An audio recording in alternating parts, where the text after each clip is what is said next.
Well, it's the weekend. Welcome again to Massey United Insurance's Line and Length.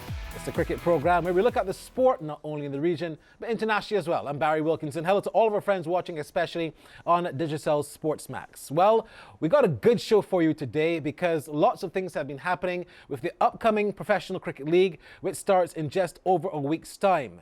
In fact, Fidel Edwards, who we spoke about last week, is back in Barbados, training with the Barbados Pride team and looking to get into that squad. Of course, we got 10 rounds. Even though if he doesn't start, definitely we're going to see, or we should see, Fidel Edwards playing for the Barbados Pride team this season. With him should be Tino. You know, they've really bowled as a pair and in tandem since 2005. They've been separated somewhat throughout the years for different reasons, injuries, not being picked or whatever.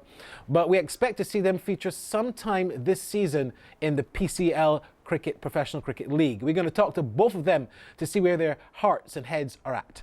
And Tino, speaking of him, well, he is saying that there are not enough fast bowlers in the West Indies, and he wants to see more pacers, at least more pace, being introduced into the West Indies team. We got an interesting interview with Tino and Fidel.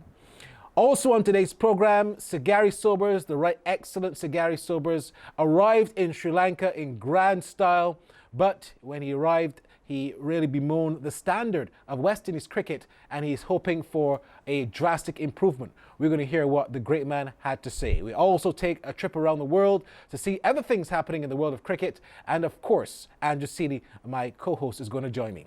Stay tuned. You're watching Massey United Insurance's Line and Length.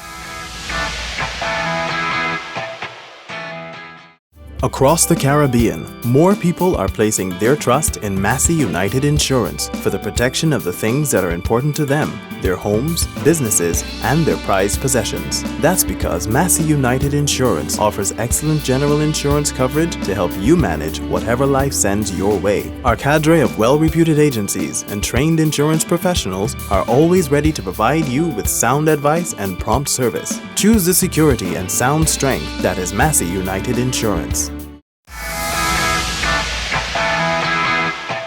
So it's good to be back on Massey United Insurance's Line and Length. With me is Fidel Edwards, back from playing county cricket in England, and now for the first time, Fidel, you're wearing Barbados Pride uniform. That's a very good sign. Back to be playing for Barbados. Are you happy about that? Well, hopefully I'm back, to play for Barbados. I haven't played since last year, and hopefully, now the selectors see that I'm really fit, I'm still going, they give me a game. I want to talk to you a little bit about your experience for playing for Hampshire, because it was not just an average season for you. You were the leading bowler. Tell me about that experience and how it helped you get back to full fitness. Well, it was really good. All the guys been cheering me on all the time. Everything being put in place for me to do well up there. The wickets it's been pretty hard at times. But what we had to do was keep on going. We had to keep playing, and we were actually at the bottom of the table. And every game we played was a must-win game, and that really helped me, in terms of my bowling as well. It helped me to get more wickets, it helped me to stay more focused, and it paid off. Fidel, this might sound funny, but the older you seem to be getting, the fitter you seem to be also getting. Because I remember in the middle of your career, you had a very serious career-threatening injury. But for the last couple of seasons, you've been fully fit. You've been doing extremely well. What has been the secret to you keeping this kind of form? Well, I'm like wine. The older I get, the better I get, but I just try to stay as fit as possible, do what I have to do in the gym, do what I have to do eating-wise, and training-wise, and it's been paying off, through the last couple of years. A lot of people have been talking about my fitness, but since I came back from my back injury, I've been still on the part. I've been still doing what I do best, and that's bowling. I'm bowling fast. What is the goal then for this season? 10 rounds, lots of cricket to be played, and you have all the time in the world to do it because the English season doesn't start till middle of next year. What's the plan and what's the goal now for Fidel Edwards? My plan is to play as much cricket as possible, leading up to the English season. I think that starts in April. So hopefully if I could get enough games and stay match fit, I could go back up there and have another good season. Now, I must ask you this question. Although I know you were signed on to be a co-pack player, the opportunity could still exist that if you do very well, the West Indies selectors might also want you back. How would that situation play out if that was indeed to happen? Well, before I left England, you know, I had a chat with the coach and so on, you know. He told me he was going to get back to me, you know, but I don't know what really happened, you know. But Is this the coach Phil Simmons or the coach Eldin Baptiste? now Phil Simmons. No, but I don't know what happened since that, you know. And then I signed my contract, so hopefully something can work out. But my aim is to, you know, finish off my contract in England, and hopefully I can get the next contract going from there. That's just my aim, just to play as much cricket as possible. Do you want to play again though for the West Indies? Is that hunger still there?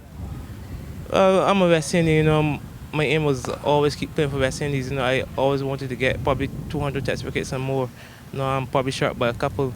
No, but that's not my call anymore. My aim is just to do well, keep bowling fast, you know, and hopefully what happen will happen. In terms of the standard in the Professional Cricket League, having played your county cricket recently and having seen the standard in the PCL and regional cricket generally, how do you compare not only the standard, but how you think it can get better in the West Indies?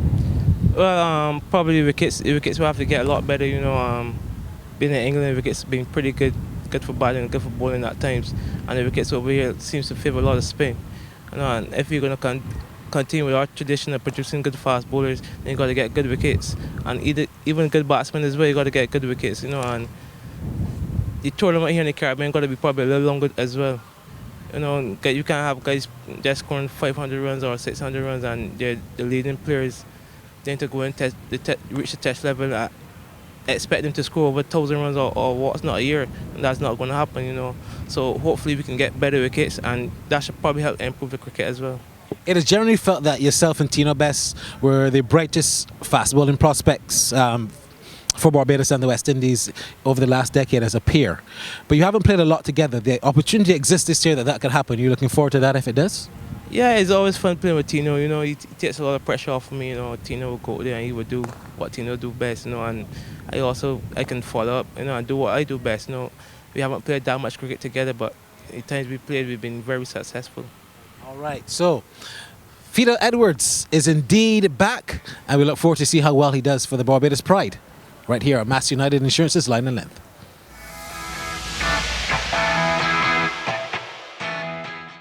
Across the Caribbean, more people are placing their trust in Massey United Insurance for the protection of the things that are important to them, their homes, businesses, and their prized possessions. That's because Massey United Insurance offers excellent general insurance coverage to help you manage whatever life sends your way. Our cadre of well-reputed agencies and trained insurance professionals are always ready to provide you with sound advice and prompt service. Choose the security and sound strength that is Massey United Insurance.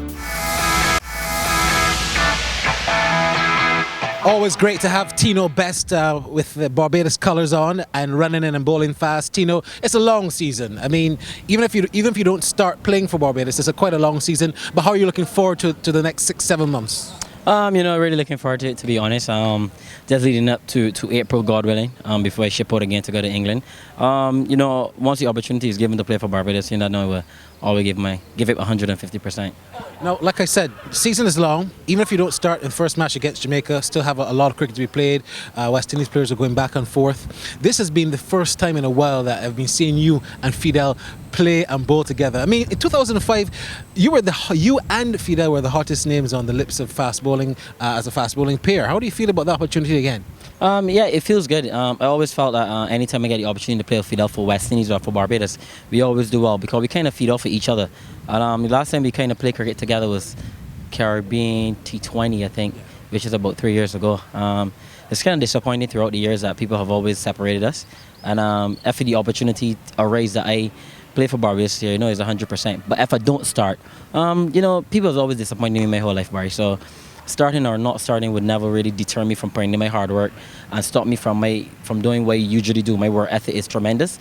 And I don't really play cricket for people, you know. I play cricket because I love the game and I just want to give it 100% and always play the game for the fans, you know. Just being 34 and a half years old, I'm getting on the road. I must say, just the other day I was 20 years old, bowling the first over for Barbados in a first class match. So that is 16 seasons onward from there, and I don't think I've done badly. I think I've had a tremendous career. And even if my career is supposed to come to an end, I'm very grateful, and God has given me a beautiful talent, and I've really fulfilled that. So I feel really proud of myself, and once the opportunity arises, you definitely get 100%. Now, Tino, in terms of the young fast bowlers that are there now playing for Barbados, the Carlos Brathwaite's, Miguel Cummins, how do you feel about those youngsters? Because, like you said, you are 34, you're not 24, they're much younger. How do you feel about the young state, the state of the young fast bowling quartets that we have in Barbados and even the West Indies? I think that our fast bowlers don't work hard enough, to be honest. I think that we need to implement strength and conditioning programs 24/7 to make our fast bowlers stronger. Injury prevention as well.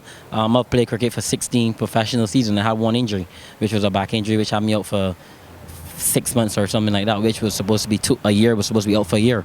But I think that the administration and the people in charge need to really seriously look at this, because really and truly we got medium pacers playing for West Indies. We don't have any 90 mile. Maybe Jerome, when he feels like bowling at 90 miles an hour, we bowl at 90 miles an hour. But when it was me and Fidel, Jermaine Lawson, it wasn't really many 90 milers. So I think that we have more bowling all-rounders than anything else. And I think that's kind of worrying. Key Morris had a lot of injuries, not as fast as he used to be. And I just think that we need to start preparing better pitches, first and foremost, to encourage fast bowling. And if we prepare better pitches from club level, I went to club cricket the other day and the wicket was flaking the first day. Wow. You know what I mean? So that's not encouraging for young fast bowlers. So I just think pitches need to improve. The BCA and the West Indies Cricket Board need to implement strength and conditioning programs for young fast bowlers, and health-wise, the guys need to eat properly. If you train hard and you don't eat properly, that's a big issue. So the guys need to be educated even more, and that's where we need to start from, grassroots. Time now for some fan talk. With me is a man that has never been to Kensington Oval in his life. He's actually on the cruise ship that comes every Wednesday in Barbados. His name is Cleveland Thompson, originally from Jamaica, but lives in New Jersey. How do you feel to be here at Kensington? It's been a lifelong dream of yours. How do you feel about it? I'm so elated. I don't know how to express my feelings. It's full of gratitude and excitement, and I'm just having a good time being here. One of the greatest moments in my life. No, you're just here for one day on the cruise ship, but you just had to come to Kensington. Have you been a cricket follower of West Indies cricket all your life? All my life, until now. I'm a little bit disappointed in the outcomes of the team right now, but cricket is a part of my life. I used to be a primary school captain, then I was the captain of a club in back home in New Jersey, and I have always followed the West Indies. Wherever I go, it's a part of my life. If you notice, I have on my West Indies shirt. Right? I recognize. You don't expect to come though and see cricket happening at Kensington? Well, no, but the only reason why I'm on this cruise is because the ship was coming to Barbados, and I've never been here before. And as you mentioned before in our previous conversation, it's a lifetime dream for me. So I make use of the opportunity. And as soon as I got off the ship, my first stop is at Kensington Oval.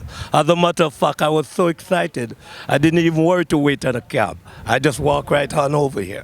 Fantastic stuff. Tell me about some of the memories you have then of watching West Indies cricket, let's say in Jamaica or even elsewhere. Well, to be honest, I've been listening it from ever since I have sense, but then I started actually attending cricket matches like from 1966 at Sabina Park, and I've seen the likes of Gary Sobers, who's one of my greatest heroes, come on down to Lawrence Rowe, Desmond Haynes, Gordon Greenwich, and I've seen a lot of the great players. I would say I've seen most of them. I left the Caribbean in 1980, but up until that time, no match has ever missed me. No first class or test cricket match. So I've seen them all. How do you manage to follow cricket, the West Indies cricket in New Jersey? What medium do you use to watch or listen? Well, my computer has never come off with the West Indies cricket team. So through the computer, you have one site, info and also quick vid. So I use those to follow the team. I know that we are presently in Sri Lanka. I didn't get to watch the first test, I got to be honest with you. And now tonight will be the start of the second test. So I'm going to try and see if I can pick it up on my computer aboard the ship. Wonderful stuff. I want to wish you all the best. Always good to have someone never been to Kensington over all of his life following West Indies cricket. He's from New Jersey, Jamaican originally. First time at Kensington, and he's watched the Barbados team practice, and he's indeed a fan of Massey United Insurance's line and length. All the best and get back safely. And also, before you go, you know, I haven't said hi to him yet. I saw Sullivan Ben earlier on, but you know, the guy who really put the life in the game whenever he's playing, Mr. Best, Tino Best. Yeah, he's a character. Yes. I'm going to allow you this. All your fans and friends in Jamaica, your family, they watch the show quite often. Okay. You can look into the camera and say hi to anyone in Jamaica watching, any family. Okay, well, all Jamaicans back home, big up, big respect to you all, and make certain that you play tune to the game tonight. Wonderful stuff. We'll be back on Massey United Insurance's line and length.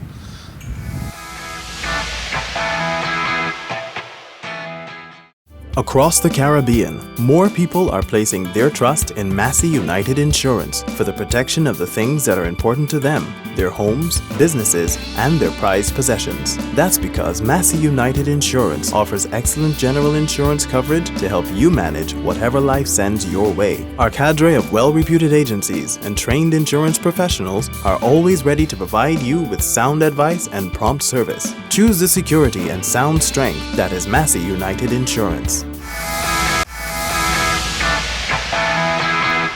Welcome back to Massey United Insurance's line and length. Well, the Right Excellent Sir Garfield Sobers, the only living national hero actually in Barbados, and the former cricketing great, arrived in Sri Lanka. You do know that the series in Sri Lanka is named after him, and also the former Sri Lankan captain. And when he arrived in Sri Lanka, he immediately, being treated like royalty, like he should be, but he immediately held a press conference, and he was a bit concerned about the standard of West Indies cricket. Let's have a listen to what Sir Gary had to say. I have always played for the West Indies team, you know, and it was such a pleasure and joy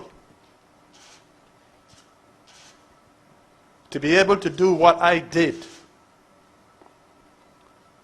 You know, records meant nothing.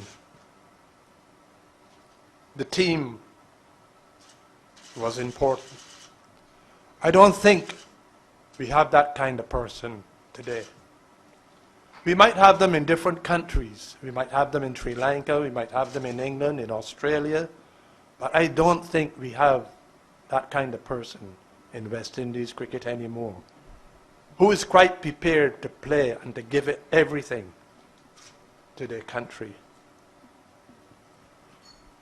And that hurts. And until we can get people who are willing to play for West Indies in the right way, I think that we're going to be struggling for a long time. Well, very interesting words from the Right Excellent Sir Garfield Sobers. Andrew Seeley is here with me. Andrew, anytime Sir Gary speaks, we have to listen, because a man of that caliber certainly knows what he's talking about. The passion of the Right Excellent Sir Garfield Sobers, I think that's what we just heard. He was very passionate. He's obviously, as we all are, but I think that he perhaps has the greatest impact when he says it. The legacy of West Indies cricket is in real danger. And Sir Gary is saying for the last 20 years, and now he's looking forward, and he can't see a positive future. I mean, he's bemoaning West Indies cricket. I don't know if it could come from a better source, but unfortunately it's so negative at this stage. No, you know, I want to spend 2 seconds on Sir Gary, because really he's someone who is loved in Sri Lanka because he was one of their coaches. He actually coached them in the early 80s. In fact, I believe he actually went there when they were not Sri Lanka, when they were called Ceylon. And West Indies actually played there on their way to India or Pakistan, I believe it was. They played against Ceylon. But look how his development and the seed he sowed has bloomed so beautifully. Do we need to get Sir Garfield Sobers more intricately involved in this West Indies team and in West Indies cricket? How can we do that? What can he do? Well, he has been involved, but the truth is, Barry, at age 79 now, I think more in a mentoring role, perhaps more in the role that he's actually playing in Sri Lanka at the moment, because he's spending some time with the young players, but he's also made the lament that he believes that T20 cricket is taken away from Test cricket. And the opportunities which T20 cricket is given to our players means that they don't have the interest of Test cricket. And that, I think that perhaps more than anything else is hurting him. Well, we're recording during this Test match, so we don't know what happened. By Saturday or even Sunday when the show is repeated, West Indies might have won that Test against Sri Lanka. But let's hope so. We don't know. We're all hoping that. But generally, Sir Gary has had a very quiet word with someone like a Jermaine Blackwood. Yes. He's also spoken with the captain, Jason Holder. The mentorship role that he could play in this West Indies team, do you think that is something that he'll be able to travel with them? Because, I mean, at 79, you don't want to be globetrotting to Australia. Well, to I South think he's Africa. already determined, having spoken to him only recently, Sagai has determined that there are only so many times in a year that he will actually travel. So obviously it's not a continuing or ongoing role, but certainly it is a role that could be utilized to some extent.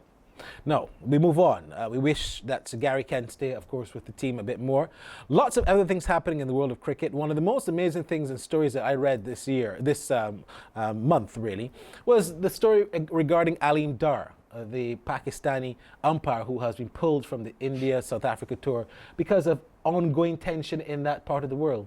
But certainly that what had happened, Barry, actually, to cause the ICC to withdraw Aleem Dar is that there were scheduled to be talks between the Pakistanis and Indian authorities on a future Pakistan-Indian series in India.